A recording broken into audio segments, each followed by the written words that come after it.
Jadi di jumlah jamnya ini Pak, ya, dari belum dibayar oleh pihak Paitren kepada Pak Ika itu berapa banyak? sekitar 70 juta, 900 sekian lah. Ya, itu masih simpan dokumennya. Iya, Pak. Kira-kira harapannya apa? Sementara kan pengacara yang dibantu dengan Pak Ika ini kan Pak Zeni. Siap. Kira-kira Pak Ika punya harapan apa Pak? Semoga jadi supaya dibantu aja lah gimana caranya supaya hak saya kembali ke saya. Ya. Ada beberapa security yang kemarin juga saya sampaikan kepada Pak Darso. Pak Darso tolong, kebetulan yang ada kontaknya kan Pak Darso ya.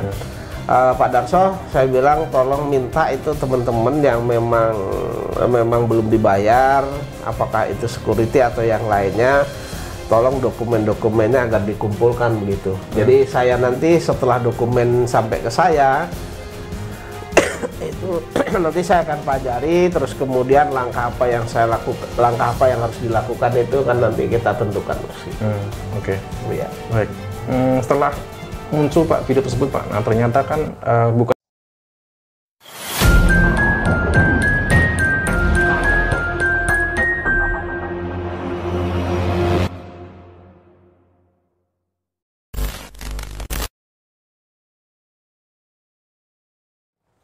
cuma buat opening, itu sisanya saya putar videonya Pak Darso gitu, cuma buat opening aja. Ya. Ya baik, bismillahirrahmanirrahim. Assalamualaikum warahmatullahi wabarakatuh. Teman-teman, kembali berjumpa dengan saya Aji di Jia TV. Saya hari ini kembali mengunjungi Pak Zaini Mustafa di kediamannya di Kota Wisata Cibubur untuk mempertanyakan soal perjuangan 14 mantan karyawan Paitren yang sampai saat ini belum juga terbayar mengenai hak-hak yakni gaji, pesangon, THR dan lain-lain. Pak Zaini, ya. Assalamualaikum Pak Zaini. Waalaikumsalam warahmatullahi wabarakatuh. Oke Pak, ini setelah sekian lama berjuang Pak, dan sudah sampai titik di mana Pak Zaini sudah mengajukan gugatan ke PHI Pak. Permohonan jadi Pak. Jadi intinya bukan berperkara lagi, permohonan eksekusi Pak ya, untuk melaksanakan perjanjian bersama itu Mas Haji. Nah setelah itu sampai saat ini apakah ada itikat baik dari Paitren? Sementara dari pengadilan kemarin sudah meminta kepada saya agar PB yang aslinya itu kan diserahkan. Sudah saya serahkan, terus kemudian mereka sedang merencanakan untuk melakukan unmanning. Sementara kalau pertanyaan Mas Haji apakah ada itikat baik dari Paitren, sampai dengan saat ini tidak ada itikat baik dari Paitren. Iya. Baik. Iya, gitu. Oke. Nah teman-teman tadi ya, ternyata bahkan sampai Pak Zaini sudah mengajukan permohonan ke PHI pun pihak Paitren juga terkesan abai ya, pihak Paitren dari Yusuf Mansur ini. Nah Pak Zaini, ternyata nih Pak, ini baru-baru saja ada video rilis dari Pak Darso di Thoibah TV. Ternyata mengenai karyawan yang belum juga terbayar hak-haknya ini bukan hanya karyawan di bagian operasional, tetapi juga bagian keamanan Pak. Ini ada security yang mengaku bahwa gajinya sendiri sudah bertahun-tahun juga Pak. Ini sampai katanya nominalnya nilainya 70 jutaan Pak. Nah ini meminta bantuan atau memohon bantuan hukum kepada Pak Zaini. Ini responnya gimana Pak? Jadi begini Mas, ya memang beberapa hari yang lalu saya juga melihat ada di videonya Pak Darso di Thoibah ya. Iya. Itu kan ada security yang menurut mereka gajinya ada waktu masih aktif saja itu sekitar 70 juta yang waktu tidak dibayar. Ya. Itu mereka sebagai komandan security lah gitu. Kemudian Pak Darso kemarin ketemu sama saya, Pak ini ada apa? Ada karyawan Paitren yang lainnya yaitu security. Ini grup security gitu. Mereka mau minta bantuan, ya saya bilang nggak masalah, saya bilang gitu. Ketika mereka minta bantuan, sebagai seorang lawyer kan siap-siap saja membantu Mas. Baik. Cuman ini kan karena tempatnya mereka di Bandung, mungkin lagi cari waktu yang tepat lah Mas. Kami ke sana gitu Mas. Atau mungkin meminta kepada Bapak Security ini untuk mencari lagi karyawan-karyawan lain yang sampai saat ini juga gajinya belum terbayarkan begitu Pak ya? Ya, jadi memang bukan hanya satu security saja, bukan hanya satu security, tapi ada beberapa security yang kemarin juga saya sampaikan kepada Pak Darso. Pak Darso tolong, kebetulan yang ada kontaknya kan Pak Darso ya. Pak Darso, saya bilang tolong minta itu teman-teman yang memang belum dibayar, apakah itu security atau yang lainnya, tolong dokumen-dokumennya agar dikumpulkan begitu. Jadi saya nanti setelah dokumen sampai ke saya itu nanti saya akan pelajari, terus kemudian langkah apa yang harus dilakukan itu kan nanti kita tentukan, Mas. Oke. Iya. Baik.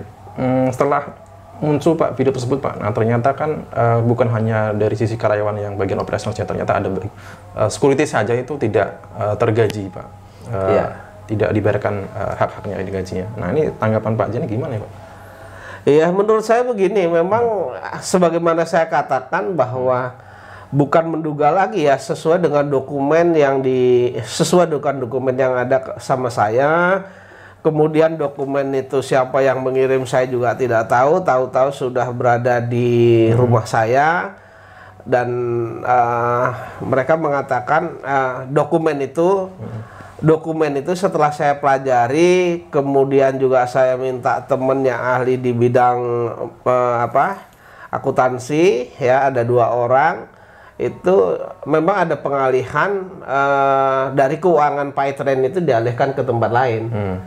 Sehingga ketika itu dialihkan ke tempat lain yang tidak sesuai dengan tujuannya, sehingga PayTrend itu sendiri ya harus gulung tikar kan begitu.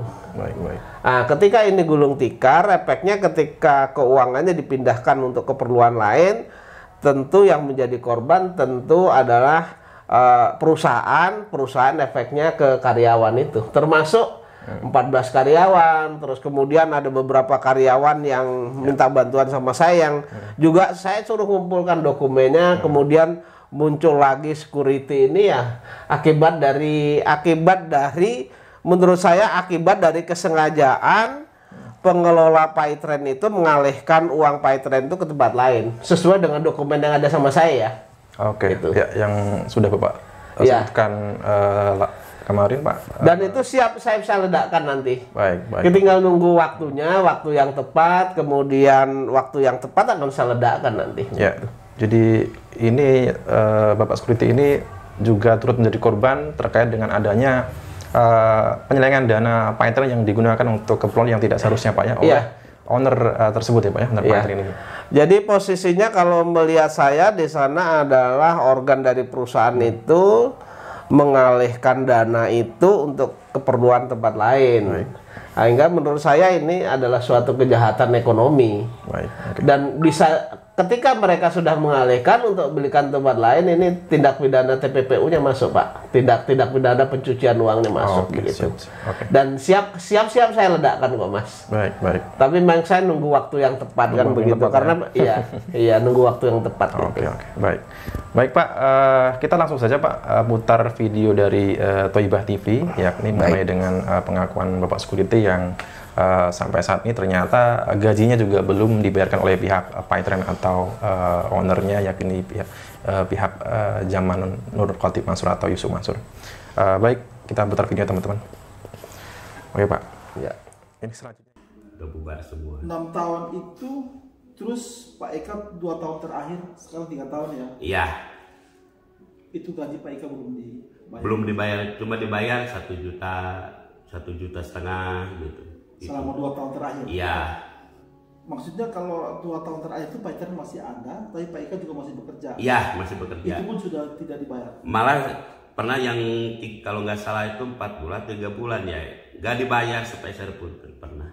Harusnya dibayar sebulan berapa? Iya, biasanya kalau dulu tuh suka dibayar tuh ada 1,5 juta, 2 juta, 1 juta. Kan itu ada sisa-sisanya itu selama sekian tahun. Iya. Jadi di jumlah jam ini Pak, dari belum dibayar oleh pihak PayTrend kepada Pak Eka itu berapa banyak? Sekitar 70 juta 900 sekian lah. Iya, itu masih simpan dokumennya. Iya, ada di sini masih ada. Ada. Itu yang dikeluarkan resmi oleh pengurus PayTrend. Iya. Itu 2 tahun yang lalu ya Pak. Iya. Artinya kalau dihitung sampai sekarang berarti 3 tahun Pak. Iya. Pak Eka dengar nggak teman-teman, ada belasan teman-teman Pak Eka juga sedang menuntut Paitren untuk bayar. Pak Eka dengar? Dengar, pernah dengar di ini. Di berita. Ya, di berita ya. Nah, sekarang mereka kan mungkin 1-2 waktu ke depan akan dibayar. Iya. Pak Eka yang belum dibayar ini, harapan Pak Eka apa, Pak? Ya, dia harus dibayar aja gitu. Saya pengennya ya, pengen dibayar aja. Usaha Pak Eka apa supaya dibayar? Sudah ada usaha apa gitu, Pak? Apa datang ngomong dengan pemilik Paitren atau ke pengacara atau apa? Ada usaha gitu, Pak? Saya belum ada, saya baru sekarang aja dengan Bapak di Siri gitu.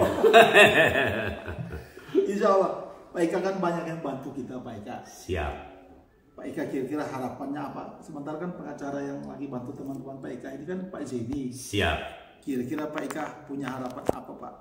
Sama Pak Zeni supaya dibantu aja lah, gimana caranya gitu supaya hak saya kembali ke saya gitu. Sekarang ngomong umur udah berapa tahun? Berapa? Wah, kalau saya sih udah tua, udah sekitar hampir 60 tahun. Oh, masih hitam itu, Pak.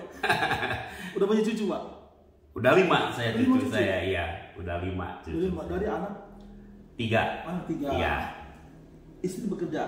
Istri enggak kerja di rumah. Jadi Pak Eka belum masuk masa pensiun ya? Di mana, Pak? Ya sekarang belum ya? Iya, belum. Saya masih aktif di Walanja gitu ya. Jadi security Walanja. Jadi kalau di waktu itu pihak Paitren sudah mengeluarkan pernyataan bahwa kekurangan uang Pak Eka 70 juta. Iya. Itu setahun yang lalu. Iya, itu ada ininya gitu. Itu untuk 2 tahun. Iya.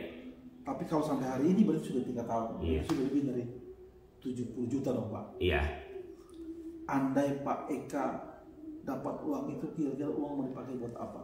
Ya pakai modal lagi, Pak. Modal. Iya, pakai modal. Ya mudah-mudahan kembali lagi itu hak saya itu kan. Insyaallah. Kita sama-sama berjuang ya, Pak. Amin. Pak Zeni Mustafa, Pak Eka minta bantu Pak Zeni untuk membantu Pak Eka ya, Pak. Amin. Iya.